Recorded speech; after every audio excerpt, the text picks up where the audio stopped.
Oke teman-teman, bagi panjenengan yang ingin belajar mengemudi bisa langsung ke Elmuna Kebumen.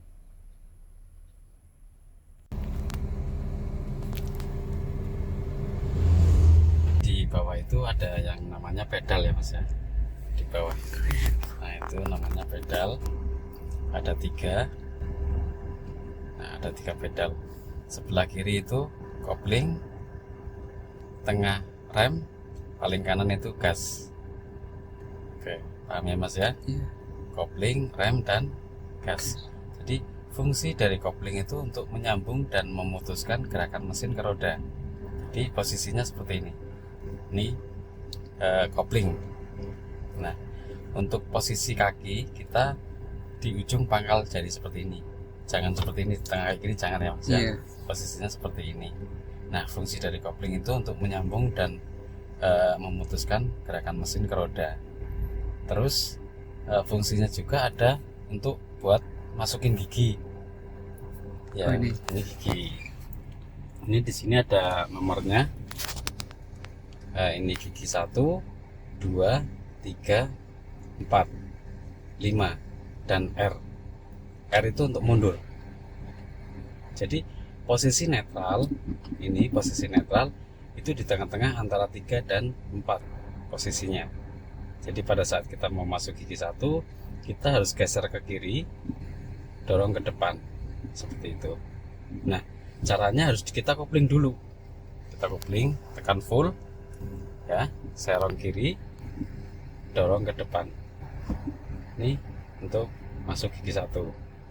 Gigi 2 kita bisa tetap geser ke kiri, tarik ke belakang 2 ketukan, 1, 2 seperti itu. Nah terus kalau misalkan kita mau berhenti atau kita mau netralkan, cukup dorong ke depan. Nah seperti itu. Jadi untuk gigi kendaraan kayak semacam mobil itu sama gigi motor itu berbeda. Ya, kalau mobil itu dari 1, kedua, ketiga mau netral tinggal tarik ke belakang. Beda dengan motor. Kalau motor kan 4 kita mau netralin, 3 ya kan, Urutan. 2, 1 urutan ya. Kalau ini bebas. Misalkan dari 4 kok mau netralin, cukup dorong ke depan seperti itu. Jadi untuk yang ganjil itu di depan 1, 2, 1, 3, 5 itu posisinya di depan. Nah kalau yang genap itu posisinya di belakang 2, 4 sama R. Jadi kan misalkan kita masih pemula, biasanya itu lupa. Iya. Masuk gigi berapa ini ya tadi, kan seperti itu. Itu. Nah, kita lihat aja posisinya di mana. Kalau misalkan posisinya seperti ini, berarti agak nyerong ke kiri, itu gigi 2 masuk.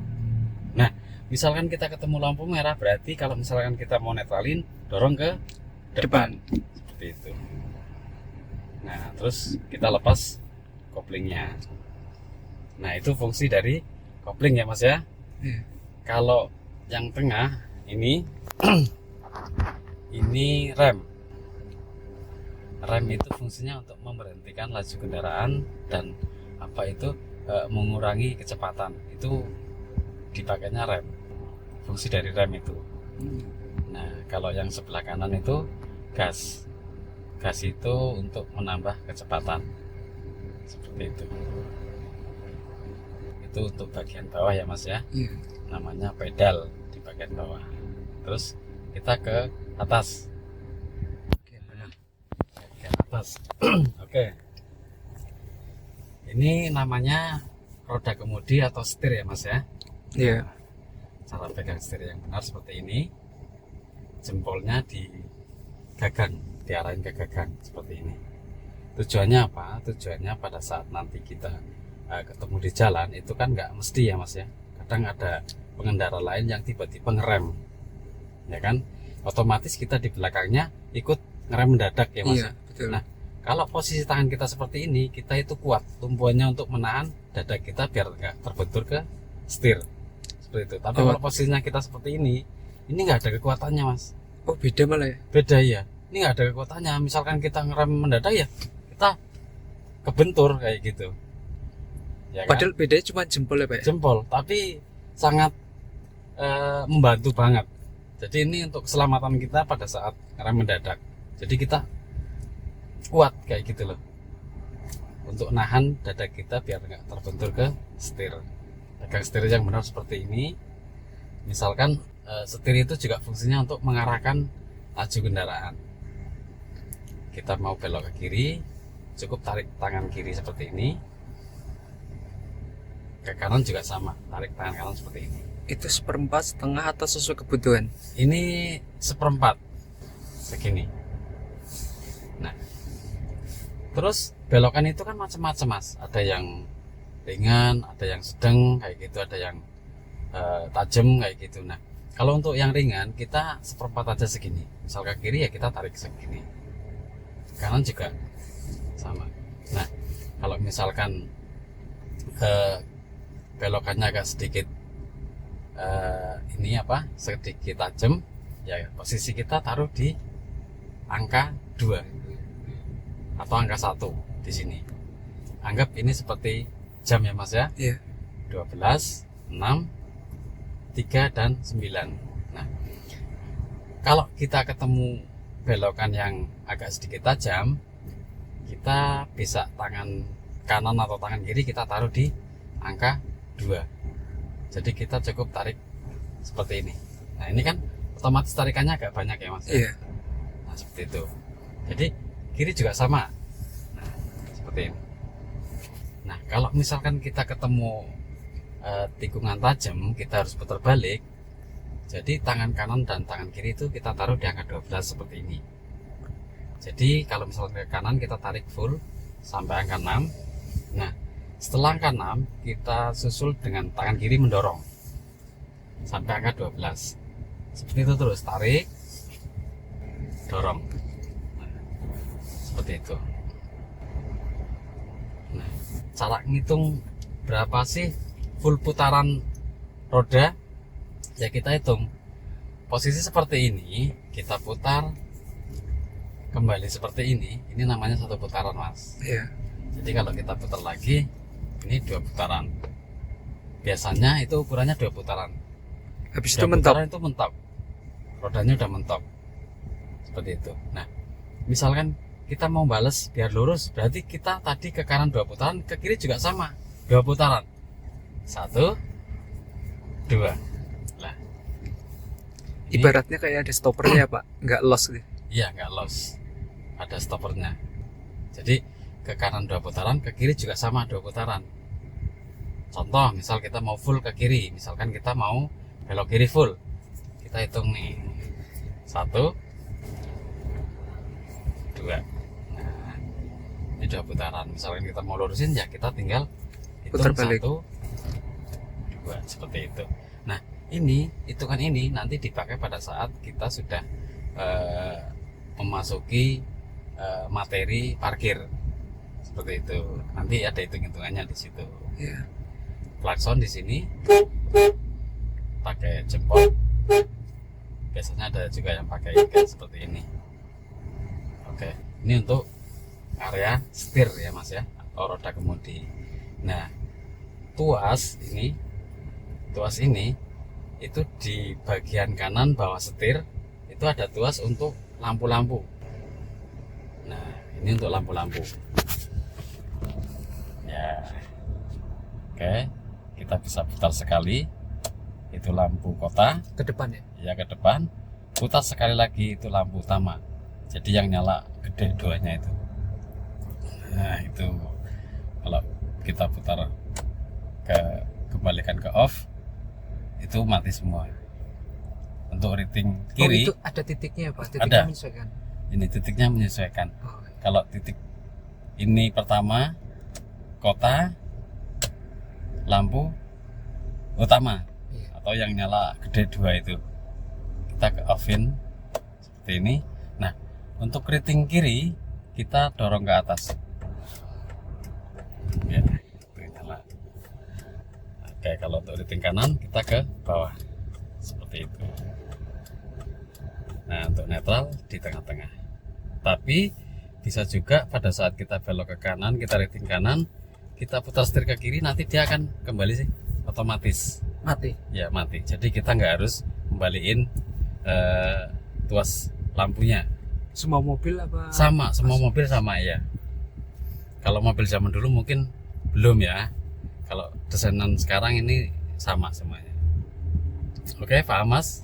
Tadi kalau rating Kiri ke atas, kanan ke kanan bawah. ke bawah. Seperti itu. Nah, untuk lampu jarak jauh kita putar 2 kali seperti ini, kan lampu utama nyala. Untuk jarak jauh kita dorong ke depan. Indikatornya warna hijau. Nah, itu menunjukkan lampu jarak jauh. Nah, lampu jarak jauh itu dipakai pada saat di jalan lurus yang tidak ada penerangan. Contoh kayak di tengah sawah kayak gitu, Mas. Kita harus menggunakan lampu jarak jauh, atau mungkin di pegunungan yang ada kabutnya, sudah ada kabutnya seperti itu. Kalau mematikan lampu jarak jauh, kita tarik ke arah kita. Seperti Kalau itu. ini posisi lampu utama. Ini lampu utama, posisi lampu utama nyala. Nah, kita offin. Ini lampu utama mati. Nah, kalau untuk dim atau lampu tembak, ini kita tarik ke arah kita 1 kali, 2 kali boleh. Seperti itu. Itu lampu tembak, lampu kejut. Jadi kalau misalkan kita mau jalan tapi depan ada yang mau nyebrang, kita bisa kasih lampu kejut dulu biar dia itu mendahulukan kita jalan. Fungsinya Kode salah lah. satu itu. Iya, nah, seperti itu. Terus pada saat kita mau nyalip di malam hari, kita juga pakai lampu kejut, lampu tembak, kayak gitu.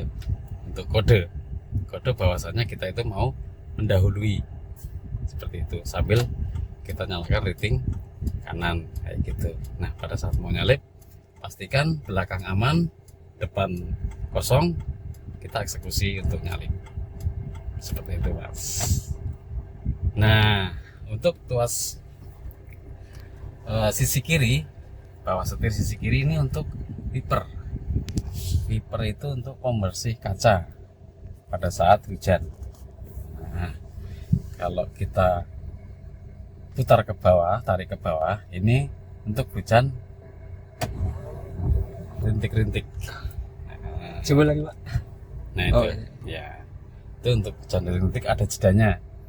Kalau kita tarik ke bawah lagi, ini untuk hujan sedang. Nah, Ada yang berkali-kali. ya, kalau kita tarik lagi, ini untuk hujan yang sangat deras, digerakannya cepat. Seperti itu.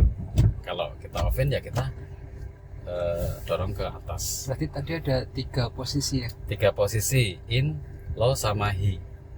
In, low, high. Low, high, ya. Itu in, low, high.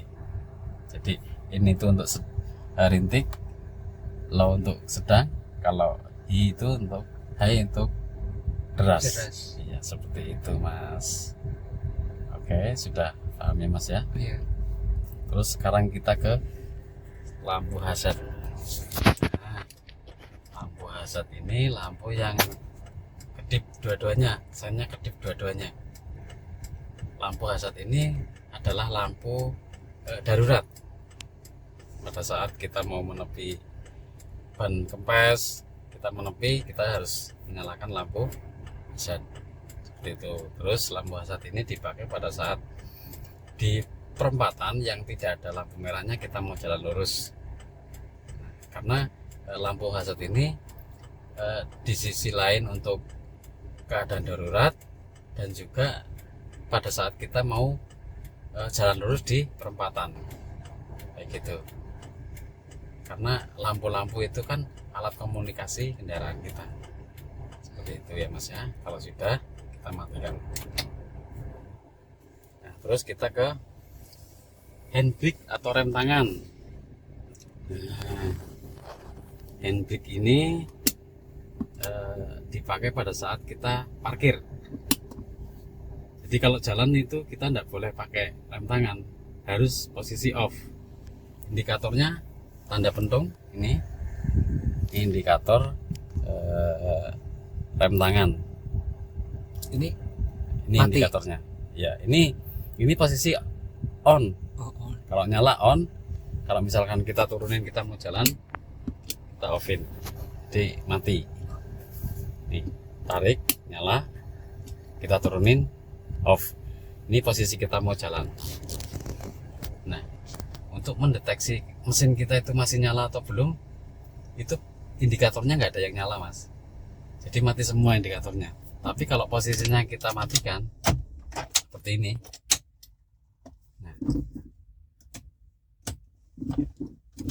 nah ini kalau posisi keadaan kendaraan seperti ini menandakan bahwa mesinnya itu mati. Indikator nyala, indikator aki, indikator oli itu. Ini sistem digital untuk speedometer, lampu-lampu dan sebagainya. Ini indikatornya. Simbol mesin di motor juga sama ya? Sama, iya. Mirip lah. Ini kan komputer sih ya, Mas ya. Iya. Seperti itu. Nah, kalau kita nyalakan, nah, indikator mati semua. Nah, ini menandakan bahwasannya mesin sudah hidup. Seperti itu. Sampai sini ada yang ditanyakan, Mas? Monggo. Ini kalau kondisi kayak gini mati ya? Iya, kalau kondisi seperti ini mati. Terus kalau kita tarik ke atas, ini on, Rem. ngerem. Oh, Ya. malah kalau ngerem ke bawah. Ngerem ke atas. Hah? Ini ngerem Oh, ini posisinya. ngerem aku ke Kalau bawah. misalkan kita sudah sampai tempat tujuan, misalkan ya, kita mau parkir. Nah, setelah mobil berhenti, kita mau turun, jangan lupa kita tarik rem tangan. Oh, Seperti berbeda ini. dengan rem kaki. Kalau rem kaki diinjak, kalau ini ditarik ke Ditarik atas. ya ke atas. Oh. Untuk melepasnya, kita tarik dulu ke atas, tekan tombolnya, turunin full ke bawah. Buat lepasin kuncinya. Buat ngelepasin kunci rem tangan seperti itu. Jadi kita tarik sedikit ke atas sambil ditekan tombolnya, turunin full ke bawah. Kalau ke itu. atasin tinggal tarik aja. Tarik aja ya, tidak harus ditekan kayak gini, jangan. Jadi tarik aja. Kalau misalkan ditarik seperti ini, dia akan semakin pakem pada saat kita mungkin ditanjakan nggak kuat kayak gitu. Tapi kalau kita tarik seperti ini, nah seperti ini, itu ada apa itu kayak semacam apa ya, kayak semacam brosor gitu loh, Mas. Jadi nggak pakem. Tapi kalau posisinya kita tarik seperti ini, itu langsung pakem, langsung berhenti. Tapi kalau posisinya seperti ini ada drosornya, seret kayak gitu ke belakang. Kalau posisinya pas nanjak. Jadi untuk langkah yang benar ya kita tarik kayak gini aja. Kalau mau ngelepas baru ditekan Tekan, ini. iya seperti itu. Iya. Ada yang ditanyakan lagi, Mas? Udah kayak. Sudah ya. Nah kalau sudah, kita tinggal apa istilahnya, cara menjalankan. Ya, cara menjalankan kendaraan. Itu belum kali LR atau apa itu? Oh, kalau ini untuk ngatur spion, Mas. Jadi kalau L itu untuk ngatur sisi kiri. Nah, ini untuk ngatur sisi kiri. Contohnya, misalkan kita pencet, nah ini Oh, otomatis. otomatis ya, tidak manual. Di sini kan ada tanda panahnya ke atas, ke bawah, ke kanan dan ke kiri. Kalau ke atas berarti kita agak sedikit, nah itu ke atas. Kalau ke bawah, nah kalau misalkan samping kanan dia ke dalam, samping kiri dia keluar kayak gitu. Nah, untuk pemosisian apa penempatan kaca spion yang benar ya seperti ini. Jadi kita ukur handle pintu belakang itu di tengah-tengah kaca spion. Dari posisi sopir. Iya, dari posisi sopir. Nah, seperti itu. Di tengah-tengah. Kan handle-nya kelihatan di tengah-tengah. Seperti Iya. itu. Kanan juga sama. Misalkan kita mau setting kaca yang kanan, kita tekan R. Seperti kanan kiri sama. Nah, ini kalau misalkan sudah aman, kita tinggal tekan balik ya, seperti itu. Oke, sekarang tinggal gigi kalau posisi netral lurus seperti ini ya, Mas ya. Dia itu adanya di tengah-tengah antara 3 dan 4. Nah, caranya kalau misalkan kita mau jalan, Sebentar Pak, maksudnya di tengah-tengah, di antara ini, di tengah pokoknya ya, bukan agak serong, bukan enggak, maju gitu. di tengah-tengah. Jadi kalau untuk mendeteksi netral atau tidak, ini kita bisa serong ke kiri, geser ke kanan. Ini ada ruangannya. Ini ada ruangan. Kalau nggak nyantol berarti netral gitu. Netral, ya. Kalau nggak nyantol, netral. Seperti itu. Nah, misalkan kita mau jalan, posisi kita harus siap, pandangan jauh ke depan. Oke, seperti itu. Posisi pegang setir seperti ini. Kita masuk, tekan kopling full, masuk gigi 1, serong kiri, dorong ke depan. Nah, ini gigi 1. Pada saat kita mau jalan, posisi kaki kiri tekan full kopling, kaki kanan nempel di rem, nempel saja, jangan ditekan, nempel. Nah, kalau sudah siap, kita lepas rem tangan. Kita lepas rem tangan, lalu angkat kopling tipis-tipis. Yang kaki kiri. Yang kaki kiri. Nah, di situ kita rasakan getaran. Nah, Iya. kan? Kalau ada Bergetar. getaran seperti ini, jadi Kayak jangan muncul langsung ya. dilepas, Oh, iya. tapi tetap ditahan dulu.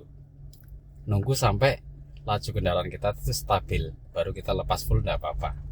Kalau misalnya kita mau berhenti, kita kopling full, rem tipis-tipis. Oke. Setelah itu kita netralkan. Setelah kita netralkan, tarik rem tangan untuk memastikan bahwasannya kendaraan kita itu nggak jalan sendiri. Karena kalau kita parkir kan kita nggak tahu, kalau misalkan jalan itu kan nggak rata semua ya Mas ya. Iya. Ada yang turun, ada yang naik. Nah, untuk mengantisipasi kendaraan biar nggak jalan sendiri ya kita tarik rem tangan seperti itu. Itu fungsi dari rem tangan. Seperti itu. Misalkan kita nunggu terlalu lama di lampu merah, misalkan kaki nggak pengen capek, ya kita tarik rem tangan, kakinya istirahat, standby, seperti itu. Sudah paham Mas? Ada yang ditanyakan lagi? Nah kalau mau mundur, Nah, kalau mundur sama, kopling full, gigi geser ke kanan, mentok, tarik ke belakang, seperti itu. Kalau sudah, kita lepas rem tangan, pastikan kaki kanan dan kaki kiri itu standby. Kalau kaki kiri untuk tekan kopling full, kaki kanan standby di pedal rem. berarti nggak melulu harus ngegas ya. Enggak, Malah karena kita jaga-jaga kopling sama rem. rem, iya. Kalau posisi datar kita aman, tanpa harus menginjak pedal gas. Kalau posisinya datar, tapi kalau posisinya agak naik, ya kita standby di pedal gas untuk misalkan nanti kalau butuh ya kita tambah, kalau enggak ya kita nempel saja ya gitu. Oh, Jangan berarti ditekan. tergantung lokasinya, Betul sekali. posisinya Iya. juga. Iya, seperti itu. Nah, kalau misalnya kita mundur sama, kita angkat tipis-tipis, rasakan getaran. Nah, seperti ini. Kalau sudah seperti ini, jangan diangkat, tapi ditahan. Ditahan, lalu ditekan lagi kalau termasuk terlalu kencang lajunya. Kita tekan lagi. Ditahan kopling ya. Koplingnya ditahan, jangan langsung dilepas. Nah, kalau misalkan dilepas, akan terjadi seperti ini, Mas. Langsung dilepas gitu kan. Nah, Malah mati ya. ya, karena tidak seimbang. Seperti itu. Oke. Ke depan juga sama. Misalkan kita posisinya itu masuk gigi 1, melepas koplingnya serentak, itu akan terjadi seperti ini. Misalkan ya, kita sudah ini, tapi karena kita buru-buru jadinya ini. Hal kayak Berakibat- gini merusak mesin nggak? Kalau sering bisa, terutama di bagian kampas kopling. Ya, di kampas koplingnya kadang-kadang sudah dilepas, tapi penyambungannya itu ngeget kayak gitu loh Mas. Jadinya kan krek kayak gitu, nggak mulus. Kalau mulus kan kayak gini, kayak gitu. Ada gerakan berlebihan mungkin ya. Betul sekali ya. Jadi kayak gesek lama-lama kan jadi cepet tipis. Iya. Seperti itu. Ada yang ditanyakan lagi Mas sampai di sini? Kalau tidak kita gantian. Boleh. Tapi di sini dulu kali ya. Ya, Maju mundur dulu lah, nggak apa-apa lah. kita langsung ke jalan. Oh. Yakin, yang penting yakin, jenengan yakin. Jadi bekalnya itu satu, fokus dalam arti tadi ya, fokus itu kita selalu membaca situasi keadaan jalan, itu fokusnya. Serius jenengan misalkan arahan-arahan dari saya, jenengan pahami, praktekkan dan rasakan. Itu seriusnya di situ. Jadi pahami apa yang saya sampaikan, pahami sama jenengan, kerjakan, praktekkan, rasakan gitu. Praktekkan dulu baru dirasakan. Oh iya, kayak gini pas, seperti itu. Santainya jenengan jangan takut di jalan. Misalkan ada mobil, ada apa, ada motor kayak gitu kan, kok rame banget kayak gitu. Jenengan santai aja, karena apa? Ada saya yang mendampingi panjenengan. Seperti itu. Nanti saya bisa kasih saran coba untuk kurangi kecepatan, seperti itu. Contohnya. Jadi jenengan pede aja karena ada yang mendampingi, seperti itu. Oke, Mas? Iya. Ya. Udah cukup. Mau Yes. Itu hari pertama guys.